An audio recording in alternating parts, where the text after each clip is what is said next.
Bolsonaro estava se referindo ao livro Tormenta, sobre o primeiro ano do governo dele, e chamou a autora, a jornalista Thaís Oyama, de japonesa.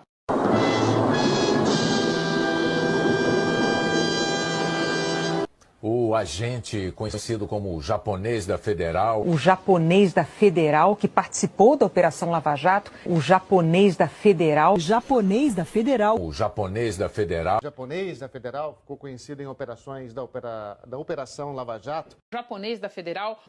Não. Bolsonaro passou do limite, isso é renúncia. Como é que foi essa É. Bolsonaro chamou uma escritora japonesa. Só porque ela é japonesa. Isso. Olha. Isso é um absurdo. É um absurdo se chamar japonesa. Isso é um absurdo. Renúncia! Renúncia já.